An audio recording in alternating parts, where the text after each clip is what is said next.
Strange 14 cures medieval doctors swore by. Medicine or magic? The bizarre treatments of the Middle Ages. The medieval world was a place of mystery, superstition, and limited scientific understanding. When sickness struck, doctors relied on a strange mix of herbs, rituals, and bizarre concoctions that today seem downright weird, or even horrifying. Without modern medicine, medieval healers often blurred the lines between medicine and magic, prescribing treatments that could shock, scare, or even harm their patients. Here are 14 strange cures medieval doctors swore by, some that may surprise you, others that will make you glad for modern medicine. 1. Bloodletting, letting out the evil. Bloodletting was one of the most common and dangerous medical treatments in medieval Europe. Rooted in the theory of the four humors, physicians believed illness was caused by an imbalance among blood, phlegm, black bile, and yellow bile. Since blood was considered the dominant humor, it was often targeted for removal. Doctors would make incisions with sharp knives or use leeches to draw out blood, aiming to purge excess fluid and restore harmony within the body. This practice was used to treat a wide range of conditions from headaches and fevers to more serious illnesses like the plague or epilepsy. Even small ailments like acne or fatigue could prompt a bloodletting session. However, the results were often catastrophic. Patients would grow dizzy, faint, or even die from excessive blood loss. Despite this, the procedure was so ingrained in medical thought that it continued for centuries. Hospitals and barber surgeons often performed these treatments, and bloodletting charts helped guide where to cut based on astrology or body parts. While it occasionally helped by reducing blood pressure or relieving swelling, most outcomes were harmful. Today, it's a chilling reminder of how desperate and misinformed early medicine could be. Trepanning, drilling into the skull. Trepanning, the ancient and medieval practice of drilling or scraping a hole into the human skull, was believed to treat a variety of ailments. These included seizures, migraines, mental disorders, and even the release of evil spirits, thought to possess the body. Without anesthesia and using primitive tools like hand drills or chisels, the patient would be immobilized while the procedure was performed. It's difficult to imagine the pain involved. Surprisingly, archaeological evidence shows that many patients survived the ordeal, as evidenced by signs of bone healing. This suggests a certain level of skill among practitioners, or at least that the human body can endure remarkable trauma. Some cases may have indeed relieved pressure from head injuries, especially in battle-hardened societies where skull fractures were common. But in many other cases, the rationale behind trepanning was deeply rooted in superstition and mysticism, rather than science. Despite its dangers, the procedure persisted well into the Renaissance. Physicians believed that opening the skull allowed the expulsion of harmful vapors or spirits. Today, it stands as one of the most shocking examples of medieval medicine's blend of crude technique, limited understanding, and spiritual influence. In modern neurosurgery, trepanning has evolved, but thankfully the mystical rationale has not. 3. Eating ground mummy, medicine from the dead. Among the most macabre treatments of the Middle Ages was the consumption of mummy powder, a substance made from ground-up Egyptian mummies. Known as mummia, this powder was believed to possess potent healing powers. Apothecaries stocked it as a cure-all, used to treat headaches, stomach pain, epilepsy, internal bleeding, and even poisoning. Mummia was so prized that traders went to great lengths to acquire preserved corpses from Egyptian tombs. The dried flesh and bones were ground into powder and mixed into potions or applied to wounds. Sometimes it came from fresh corpses of criminals, but genuine ancient mummies fetched the highest prices. The practice began in the Islamic world and spread to medieval Europe, where it persisted for centuries. Doctors believed that the ancient embalming process imbued the remains with magical or medicinal properties.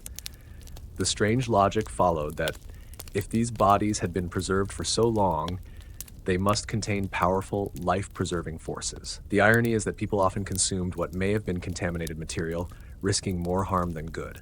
This gruesome cure serves as a reminder that early medicine frequently blurred the lines between science, trade, and superstition, and sometimes humanity took a back seat. Using animal parts, a menagerie of medicine. Medieval medicine often drew from the animal kingdom, not just for inspiration, but for actual ingredients. Physicians prescribed concoctions using ground bones, fats, brains, livers, or blood from a variety of animals, believing their properties could be transferred to the patient. The logic? If a beast had a particular strength, consuming part of it might grant similar benefits. Bear grease, for instance, was thought to speed wound healing. Crushed frogs were applied to gouty feet.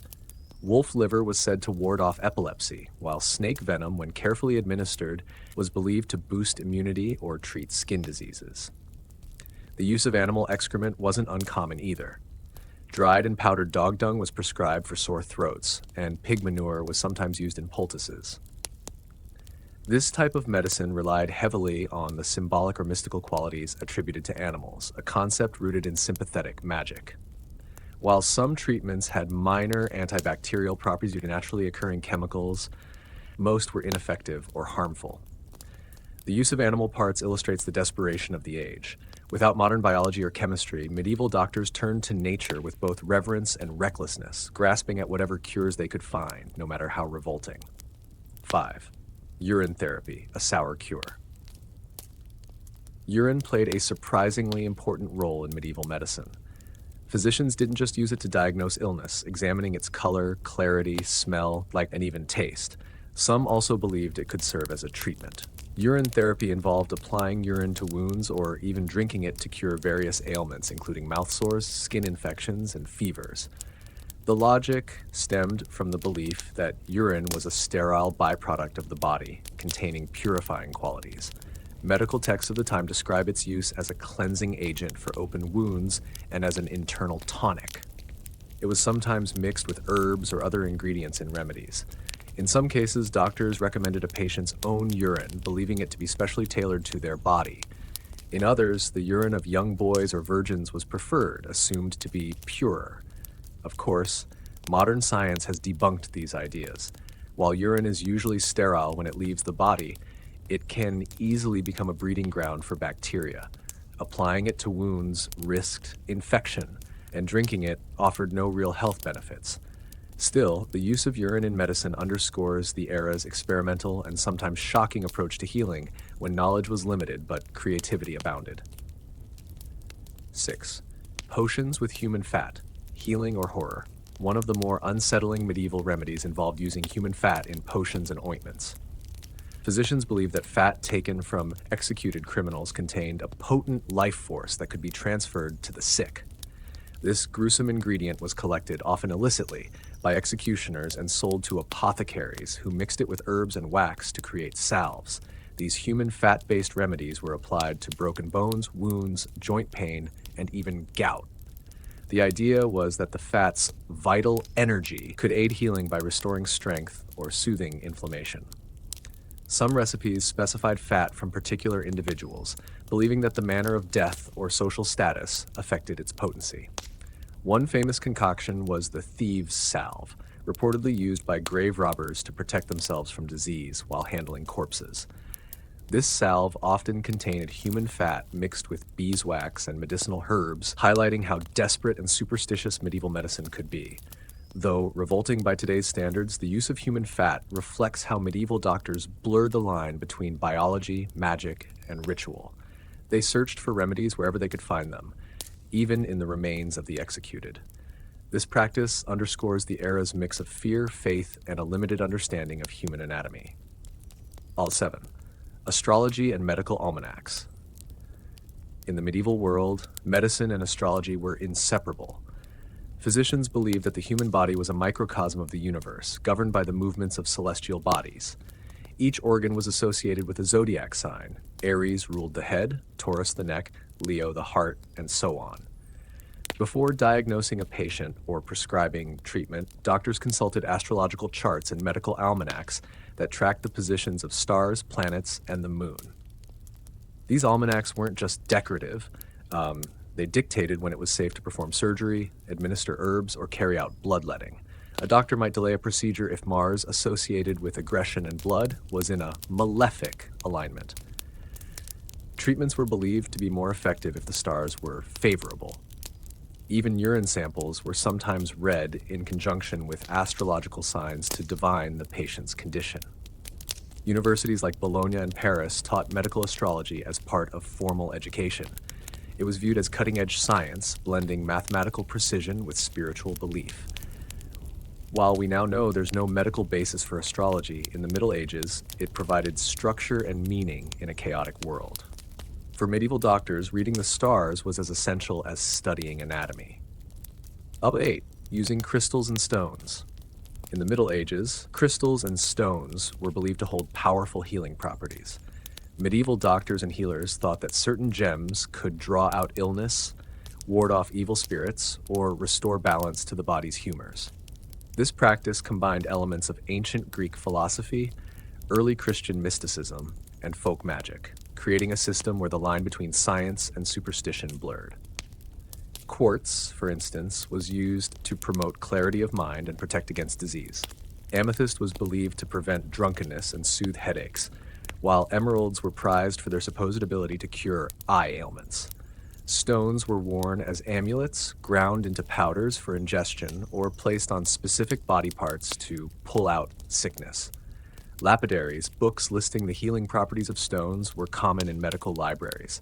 These texts detailed not only which stone to use, but when and how, often incorporating astrological timing and prayer. For some, healing with stones was also a spiritual act, channeling divine energies through natural materials. While there's no scientific evidence that crystals can heal, they offered hope in a world with few effective treatments. In medieval thought, the earth's treasures weren't just beautiful, they were tools of survival and protection. 9. Leeches. Live medicine. Leeches were a common and trusted tool in medieval medicine, especially for bloodletting. Doctors believed that these slimy creatures had healing powers beyond simply draining blood. The saliva of leeches contains natural anticoagulants and anesthetics, which made the process less painful and helped keep blood flowing smoothly. Physicians would apply dozens or even hundreds of leeches to a patient's body, targeting swollen or inflamed areas. Leeches were especially popular for treating conditions like headaches, fevers, skin diseases, and blood congestion. Their use was thought to restore balance among the body's humors by removing excess blood. Though the sight of leeches crawling on a patient was unsettling, many medieval people trusted the practice. Leeches were carefully cultivated and sold in apothecaries, and their use was often accompanied by prayers and rituals to maximize their effectiveness. Despite the discomfort and sometimes scarring left behind, leech therapy endured for centuries, surviving into modern times. Today, medicinal leeches are still used in certain surgeries to improve blood circulation and prevent tissue death, a testament to the surprising efficacy of this ancient remedy. 10. Herbal poultices, nature's remedies. Amid the more bizarre medieval treatments, herbal poultices were among the most effective and practical remedies. These thick pastes or compresses were made by crushing medicinal plants and herbs, then applying them directly to wounds, sores, or inflamed areas. Many herbs used in poultices had genuine healing properties, making them one of the few medieval treatments that sometimes worked. Willow bark, for example, contains salicin, a natural compound similar to aspirin, which helped reduce pain and fever. Garlic was used for its antibacterial qualities, and lavender was prized for calming infections and promoting relaxation. Poultices could also draw out toxins or pus from abscesses, aiding the body's natural healing process. Medieval healers prepared poultices with great care, often mixing several plants to enhance effectiveness. The treatments were usually accompanied by prayers or incantations, blending medicine with spiritual hope. Despite limited scientific understanding, many herbal remedies laid the groundwork for modern pharmacology. While the use of poultices was common in households and monasteries alike, it was not without risks. If improperly prepared or applied, infections could worsen. Still, herbal poultices represent a connection to nature's pharmacy that endured beyond the Middle Ages, reminding us that even in a time of superstition, effective healing was possible. 11. The doctrine of signatures. Medieval doctors often followed the doctrine of signatures, a belief that nature marked plants and animals with signs indicating their medicinal uses. If a plant resembled a particular body part, it was thought to heal ailments of that part. For example, walnuts, which look like tiny brains, were used to treat headaches and neurological disorders. Lungwort with leaves shaped like lungs was prescribed for respiratory diseases. This idea originated in ancient philosophy and was popularized by herbalists like Paracelsus. It provided a way to make sense of the natural world, linking appearance with purpose in a divine design. The doctrine gave medieval healers a helpful, if unscientific, guideline to choose remedies when knowledge was limited. Though often arbitrary, some applications had real benefits. Plants used under this belief occasionally contained active compounds. However, many treatments based solely on shape lacked efficacy and could distract from more effective cures. The doctrine also fostered an intimate connection with nature, encouraging people to observe plants closely and explore their potential. It reflects a worldview where God's hand was seen in every detail, weaving a cosmic pattern that humans could decipher through careful study. 12. Vervain and mandrake roots, magical plants. Vervain and mandrake were two of the most famous magical plants in medieval medicine. Vervain was believed to have protective powers against evil spirits and was often used in rituals or worn as an amulet. It was also used medicinally to treat headaches, digestive problems, and respiratory illnesses. Mandrake, on the other hand, was surrounded by superstition and fear. Its thick root often resembled a human figure, and folklore claimed that uprooting it caused deadly screams. Mandrake was prized for its anesthetic properties. Medieval surgeons sometimes used it to dull pain during operations. It was also thought to grant fertility, protect against witchcraft, and serve as a powerful hallucinogen.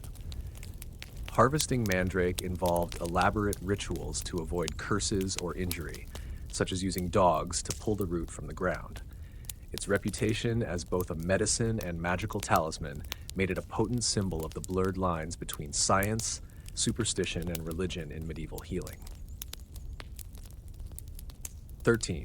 Cupping, drawing out illness. Cupping was a popular medieval therapy where heated glass cups were placed on the skin to create suction. This suction was believed to draw out bad humors or toxins causing illness. The cups left characteristic circular marks, often mistaken for bruises or burns. Practitioners heated the cups over fire, then quickly applied them to the patient's back, shoulders, or other affected areas. The suction increased blood flow and was thought to stimulate healing. Sometimes the skin was lightly pricked to allow a small amount of blood to flow, combining cupping with bloodletting. Though the scientific base was flawed, cupping offered some relief for muscle pain and stiffness. It was used for respiratory conditions, headaches, and general malaise. Cupping cups were common in apothecaries, and the therapy was practiced across Europe, Asia, and the Middle East, showing medieval medicine's blend of cultural influences. Today, cupping is still practiced in some alternative medicine circles, a testament to its enduring legacy despite lacking rigorous scientific support. 14. Holy relics and prayers. For many medieval people, healing wasn't just physical, it was spiritual. Holy relics, such as bones of saints, fragments of the true cross, or items touched by religious figures, were believed to possess miraculous powers. Pilgrims traveled great distances to visit shrines and seek cures through prayer and contact with these sacred objects. Doctors often combined medical treatments with religious rituals, praying for divine intervention to complement herbal remedies or surgeries. Monks and priests sometimes served as healers, administering blessings or exorcisms alongside physical care. The Church's influence meant that medicine was inseparable from faith, and many believed that true healing could only come from God. This reliance on prayer and relics provided hope when earthly medicine failed. While holy relics had no direct physical healing properties, their role in medieval medicine reveals the era's deep intertwining of religion, culture, and health. It shows how people sought meaning and comfort amid suffering, finding strength in spiritual devotion as much as in earthly cures. Medieval cures may seem bizarre or even barbaric to us today, but they reveal a world where scientific knowledge was limited and fear of illness ran deep. Without modern understanding, doctors combined genuine herbal remedies with superstition, astrology, and ritualistic practices to heal. Some treatments, like herbal poultices or bloodletting, had real effects, while others, such as using human fat or relying on holy relics, were rooted more in belief than biology. Despite their shortcomings and occasional dangers, these strange cures laid important groundwork for future medical discoveries. They reflect humanity's early attempts to understand the body, disease, and healing in an uncertain world. Looking back, we can appreciate how far medicine has advanced and how these ancient practices shaped the path toward modern science. They remind us that medicine has always been a complex mix of knowledge, hope, and sometimes magic.